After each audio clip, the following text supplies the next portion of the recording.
नमस्ते छात्रों, आज हम अपनी पाठ्य पुस्तक की दूसरी इकाई की 11वीं कविता समता की ओर पढ़ेंगे। इस कविता के कवि है मुकुटधर पांडेय।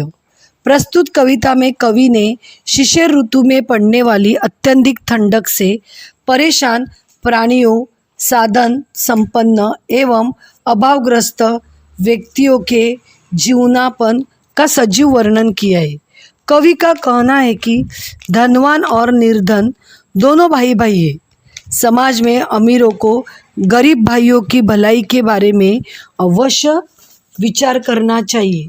कवि कहते हैं, शिशिर ऋतु के भाई हेमंत का समय बीत गया है। अब शिशिर ऋतु का आगमन हो गया है। शिशिर ऋतु की कंपा देने वाली ठंडक के कारण प्रकृति की आभा खत्म हो गई है और वह कांति रहित हो गई है। पृथ्वी पर धुंधला का छा गया है। ठंडक के कारण खूब बर्फ गिर रही है।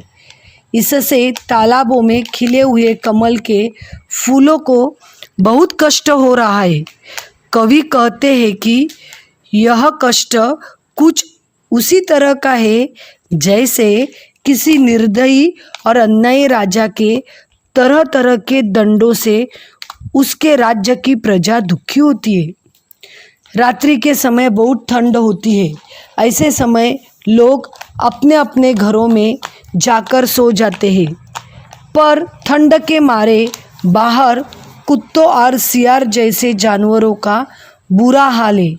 ये असहाय प्राणी चिल्ला चिल्ला कर सारी रात रोते हैं। आगे कवि कहते हैं, आधी रात को यदि कोई व्यक्ति घट के आंगन में आकर निर्जन आकाश मंडल की ओर देखता है तो वहाँ का दृश्य देखकर उसे डर लगने लगता है।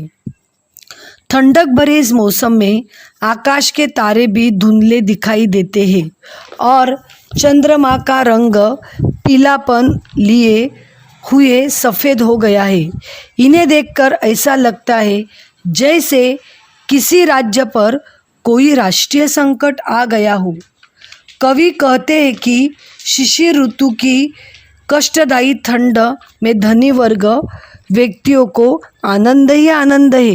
वे दिन रात मौज मजा करते हैं और प्रसन्न रहते हैं, लेकिन गरीबों और दरिद्रों के लिए शिशिर ऋतु की ठंड में दुख ही दुख है।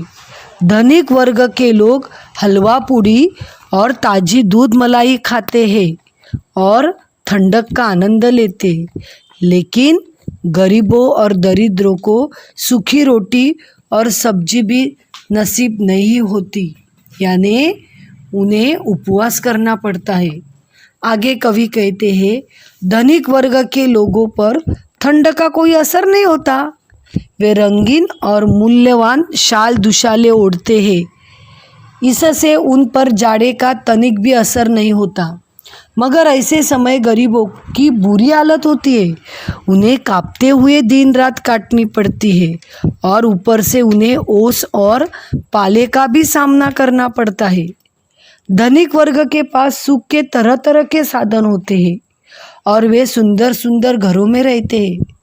दूसरी ओर गरीबों और दरिद्रों के घर टूटे फूटे झुग्गी झोपड़ियों वाले होते हैं और उनमें किसी तरह की भी सुविधा नहीं होती।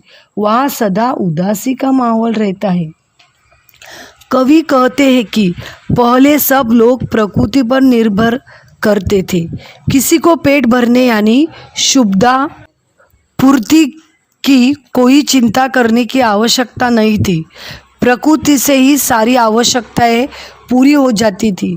वह माता की तरह हमारा पालन पोषण किया करती थी। कवि कहते हैं कि मनुष्य मनुष्य में कोई अंतर नहीं होता। सभी का आपस में भाई भाई का नाता है। एक भाई का दूसरे भाई पर कुछ न कुछ अधिकार होता है। इसलिए हमारे मन में एक दूसरे का उपकार करने की भावना होनी चाहिए। धन्यवाद।